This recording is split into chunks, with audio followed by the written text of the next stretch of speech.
Advanced tickets are going on sale today for the upcoming MCU movie The Marvels, with the movie set to be released 1 month from today on November 10th.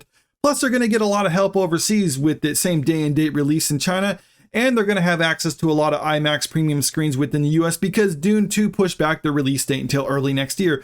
So you would think that this movie is going to be a success for Marvel, right? Well, not so fast. I mean, because I have my reasons why that this movie isn't going to do too good. Scrolling down to this article from Comic Book Movies, it says another report indicates that it would also be one of the most modestly budgeted MCU films, $130 million, but this was later debunked. The space set superhero flick actual budget is closer to $220 million.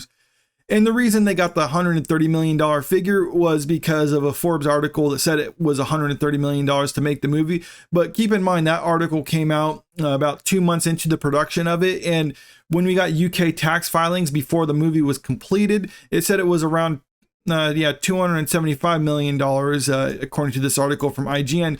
So, okay, $275 million. And then they got the tax break from the UK government, which put the final total around $220 million that they spent.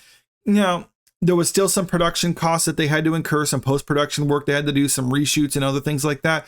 But let's just assume that $220 million was the final tally for what they spent on this movie. This article also talks about it. It is possible the $130 million was just the production budget for the Marvels, with the $270 million number also including promotion and marketing.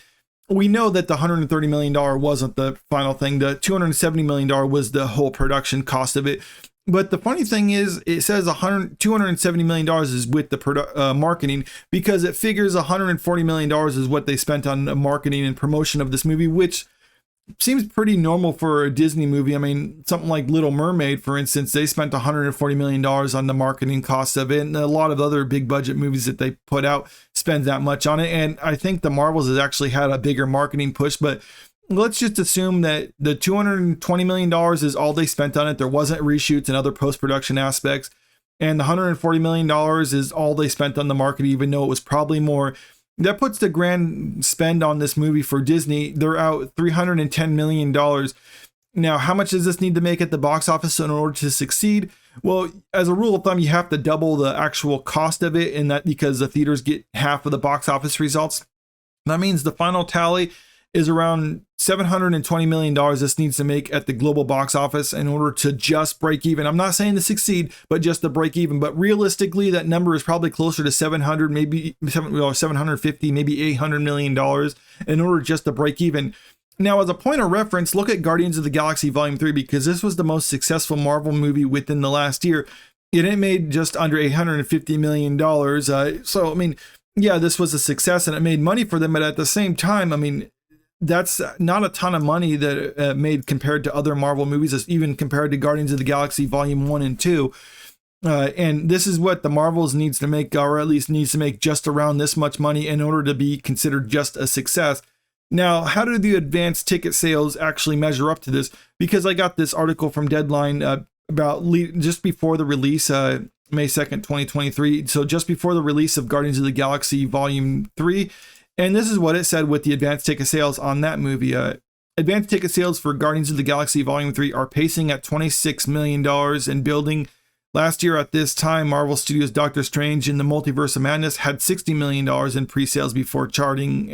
So $26 million is what we need to see at a minimum for the Marvels in order for this movie to have any possibility of being considered successful. But in all honesty, I think we're going to see the advanced ticket sales probably lower than this, which is obviously a bad sign because Guardians of the Galaxy is more or less their benchmark. They need to do at least as well as this movie in order to have any chance of being a success. Now, just because they have a bad opening weekend or they don't have an opening weekend as good as this, that doesn't necessarily mean it's going to fail, because we've seen tons of movies. I mean, Aquaman, I think they had like a $67 million opening weekend and it grossed over $1 billion globally because it had some legs underneath it. So it's possible the Marvels will have a weak opening and then have legs underneath it.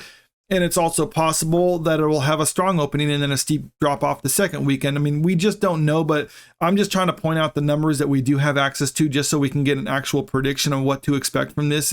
But I'm guessing within the next coming weeks, we'll start seeing some long-term forecasts from other sites actually projecting what they think this movie is going to make. But In my personal opinion, I think this is going to be another MCU bomb for Disney, but let me know what you think about all this in the comment section below. And if you like this video, make sure you click that like button, share the video, and subscribe to the channel if you want to stay up to date with the latest news. Thank you.